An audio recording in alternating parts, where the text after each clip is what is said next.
Hello friends, will 8 pay commission 2.86 fitment factor really increase salary by 286%? বন্ধুরা, অষ্টম বেতন commission যদি ফিটমেন্ট ফ্যাক্টর 2.86 হয় তাহলে কতটা বেতন বাড়বে? সত্যি সত্যি কি বিশাল কিছু বেতন বাড়বে অষ্টম পে কমিশনে? এই নিয়ে আজকের আলোচনা। আমি শিবরাম সরকার, আপনারা দেখছেন নিমতিতা দর্শন। পুরো ভিডিওটাই সঙ্গে থাকুন, আপনাদের মতামত জানাবেন কথাগুলো শোনার পর। প্রথমেই বলি যে অষ্টম বেতন কমিশন 2026 সালের 1 জানুয়ারি লাগু হবে, এটা ধরে নিতে পারেন। তবে সমস্তটাই নির্ভর করছে ঘোষণার পর। পে কমিশন ঘোষণার পর থেকেই ফিটমেন্ট ফ্যাক্টর নিয়ে বিভিন্ন মিডিয়ার রিপোর্টে একাধিক আলোচনা চলছে। ফিটমেন্ট ফ্যাক্টর আসলে একটা গুণক। কমিশনের সুপারিশের ভিত্তিতে সরকারি কর্মচারীদের বেতন এবং পেনশন নির্ধারণে ব্যবহার করা হয়। রিপোর্টগুলিতে বলছে যে অষ্টম বেতন কমিশনের ফিটমেন্ট ফ্যাক্টর 1.92 থেকে 2.86 এর মধ্যে থাকতে পারে। আমিও একাধিক প্রতিবেদনে আপনাদের সঙ্গে শেয়ার করেছি।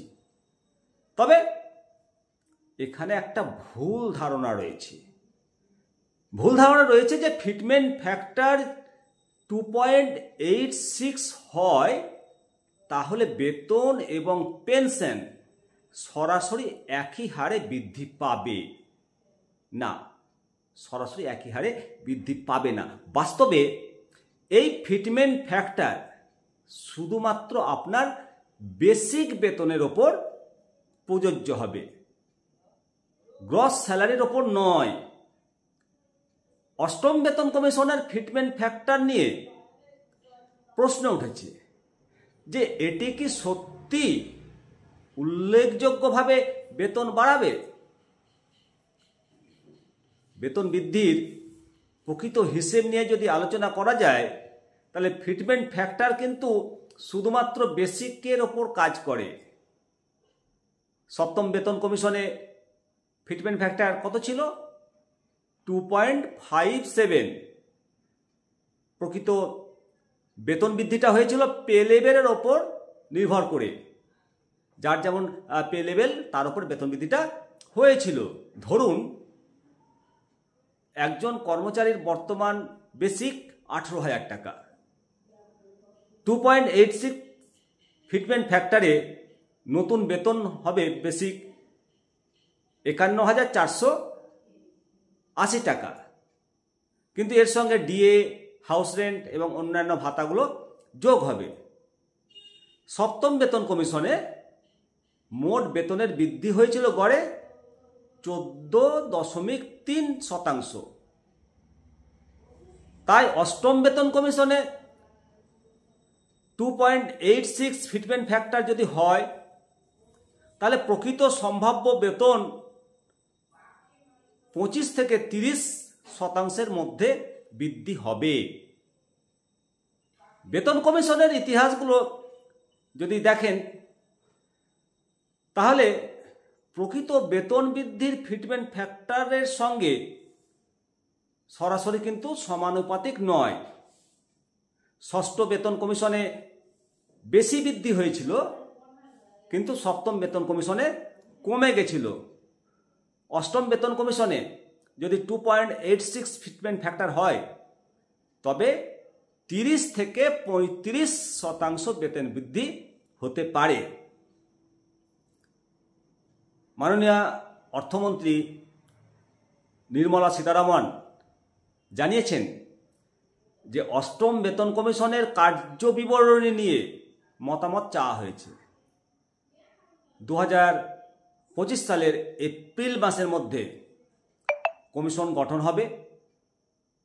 বেতন বৃদ্ধি কেন্দ্রীয় সরকারের 36.57 লক্ষ কর্মচারী এবং 33.91 লক্ষ পেনশন হোল্ডারের জীবনে একটা পজিটিভ প্রভাব পড়বে।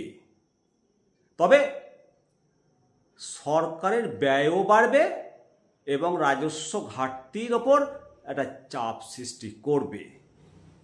অষ্টম বেতন কমিশনে ফিটমেন্ট ফ্যাক্টর 2.86 হলে বেতন এবং পেনশনে উল্লেখযোগ্যভাবে বৃদ্ধি হবে।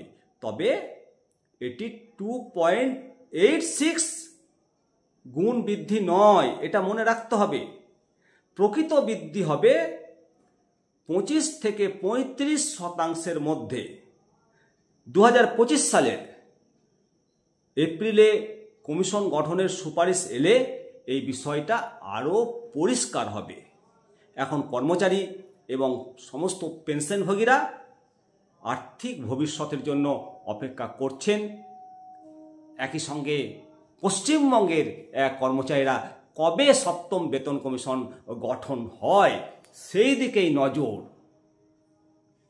সামনে 26-এ ভোট রয়েছে, তার আগে আশা করব পশ্চিমবঙ্গ সরকার সপ্তম বেতন কমিশন কর্মচারী শিক্ষক শিক্ষিকাগণকে উপহার দেবেন। ভালো থাকুন, সুস্থ থাকুন। হ্যাঁ, অবশ্যই আপনার মতামতটা দিন কমেন্ট সেকশনে, আর চ্যানেলটিকে সাবস্ক্রাইব করুন। আবার পরবর্তী আপডেট নিয়ে হাজির হব। আমি শিবরাম সরকার। নমস্কার।